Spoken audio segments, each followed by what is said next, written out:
Nagbabalik po ang Balitang Hali at sa punto po ito mga kapuso, makakapanayam natin si WBO Flyweight Champion Brian, the Hawaiian Punch Viloria. Hi Brian! Hi, thanks for having me. Congratulations again. Thank you so much. Yes, once again we are congratulating you because the last time you were here, we were congratulating you on your fight against Segura. Yes, for this belt, my second title defense is great job, amazing fight, and I felt really great at that fight. And but you know, now that we're looking at you, it seems that you hardly got hit in the face because the last time you were here, you had a huge black eye. Yeah, it was. Yeah, I felt like I was in a dogfight with Segura, and you know, I had a big gash over my eye, and I just had to wear sunglasses because I didn't want to scare people. So ngayon, kamusta naman yung pakiramdam mo? You're feeling okay? I'm feeling fine. Yeah, feeling really great. You know, I feel like I can go a couple more rounds. So you know, whenever you wanna. Rafi's ready. Rafi, you wanna? Well, this is your third fight with Romero. Yes. What's the difference between the first fight? The first fight you got knocked out. The first fight when I lost, I just didn't perform to the best of my ability. I felt like I performed at 50% of my abilities and basically beat myself in that fight. And I didn't throw my combinations like I had to. I didn't do what I had to do to win the fight. And so, but this fight I felt like I was in control from the start. You know, I just had to connect my punches and be patient. And I did what I had to do to win this fight. So I felt a lot more confident in this match than I did in the last two fights. And your wife, I remember your wife Erica in one of her interviews after the fight, she said that you're really more focused and more mature now. You're more in control. What factors contributed to this growth as a fighter? I think the few years that have gone through my career, even through the ups and downs of my career, when I lost the title to Tamara and then coming back and beating Miranda for the world title again, a lot of those factored into how I performed, you know, last night. And for me, it was just all, you know, learning from all my past mistakes and my experiences through winning other world titles has come down to what I am today now, and that's more of a complete fighter than when I was 5-6 years ago when I last fought Romero. And so a lot of that was just because of what I learned throughout the years. How about the revenge factor? A sweet revenge, served with Hawaiian punch. I love it. It's you know, it's something that was running. You know, it was really bothering me for the past years, and it kind of made me doubt myself a few times, saying, "Do I have what it takes to become a world champion and stay as a world champion for a long time?" And the redemption I had over Romero, you know, on Sunday, it was sweet. It was like, okay, I do have what it takes, and I can continue being a world champion, and I have the skills, so I wiped that doubt away, and just, you know, right now I just keep marching forward. So would you say that Romero in your career is the Marquez in Manny Pacquiao's career? You could say that. You could say that. You know, he's a very difficult fighter to fight.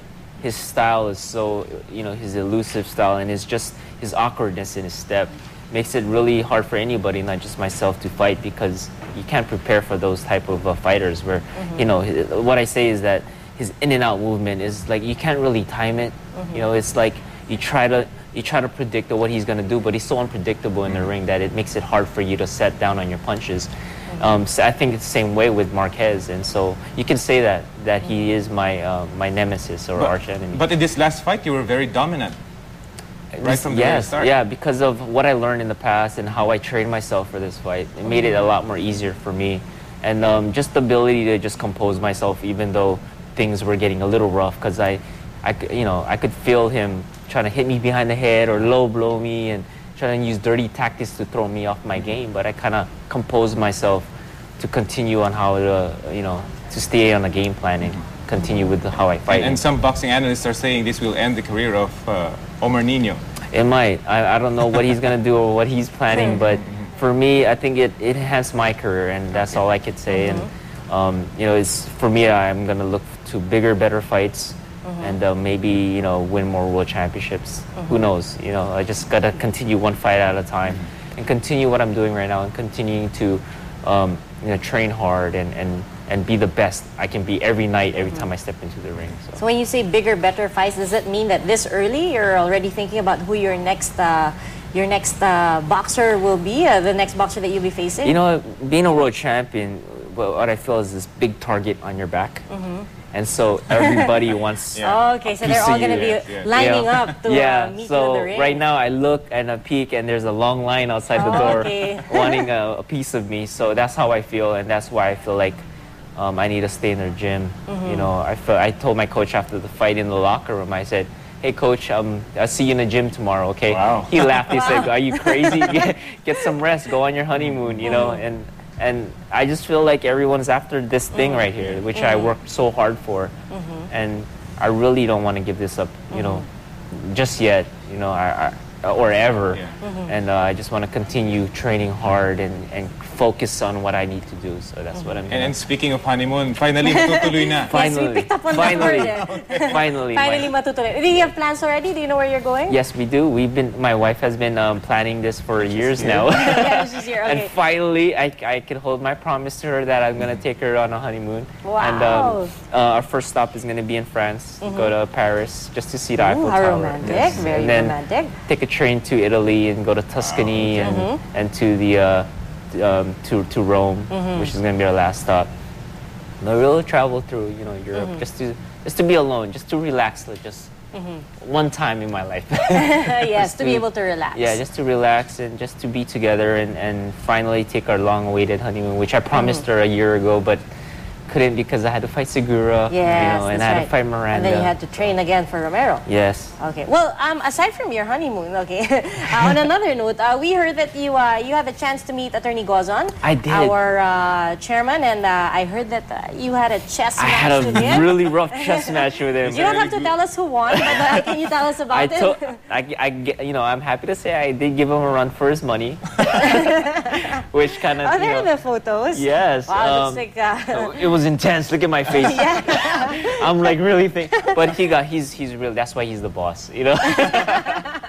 But I haven't played chess for so long, and I promised him I'm gonna come back. I'm gonna train hard for my next rematch against Attorney. So, so you're the one lining up to meet Attorney Gozon. Yeah, at chess he's a match. champion right now. Yeah. You know. So next time we meet, I said, Attorney, next time we meet again, I will get you. And you might be playing chess with Erica on your honeymoon just to practice. So chess is a mental game. Does it help you with your boxing? It does. It relaxes you match? so much. I love playing chess. You know, I've been playing it since I was a kid.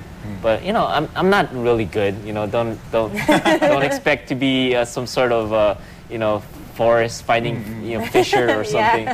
But for me, it's something relaxing. You know, it takes you away from all the action in the physical sport or physical aspect of fighting. So it gets you, you know, get your mind right, get you thinking strategy, you know, what step is step. So, you know, what step is next to what you need to do. So that's and I can solve the Rubik's Cube in like a couple minutes. So. Oh, wow. Yeah, I'm really cerebral type of person. I like to think and challenge myself then. All right. Well, you know, something also that a lot of the fans saw yesterday was you doing your hula dance. signature, your signature dance.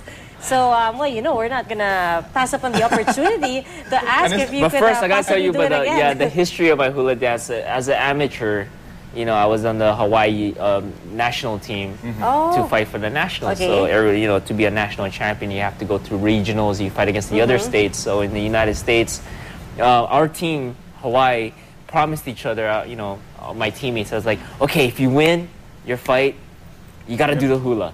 You know, it's a signature dance from Hawaii. You know, everyone loves to do the hula. And then everybody lost the first round, and I was like the only one left. So I was the only one left doing the hula after every win. And then it became something that people would look forward to. They asked me, oh, are you going to do the hula after you win? It's like, if I win, I will do the hula. You know, just because I think it's great. I think it's funny. And so from then, when I was 13, 14 years old, it became my signature dance, and everybody would always ask for it. And now people, you know, people know me as the boxer who does the hula dance. Dance, and that's why we're asking you to do it again. Do it. You want to join me? Okay, well, we will watch you. Everybody join. Please we'll join stay me. here behind you. It's really easy to do. What's the See first how you step? do it.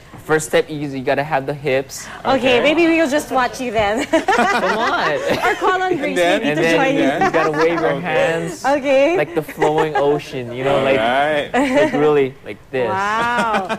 Okay, And well, you know, that's it. that's exactly can do There's that. more intricate moves, you know. I You can't can do that. I just had you can do a the 100-kilometer flower, bike ride you know. yesterday, so I was But still it's- hurting. It's easy for me to that's do. It's cute. easy for me to remember. Yes, And of course, alam naman natin na Ilocano si yes, Brian. When? yes. And you can still speak Ilocano When? better than Tagalog. A lot Can you better, greet your fans in Ilocano? I just want to say I think amin it's Jai Ilocosur. Okay. A little rusty. Okay, right. again, congratulations, Brian. Thank And we hope to see you again here with another belt, perhaps. Of course, I Yes, will. of course, the next time. And when you get back from your honeymoon and meet Attorney Gozon for another chess match, tell us how it goes, okay? I will.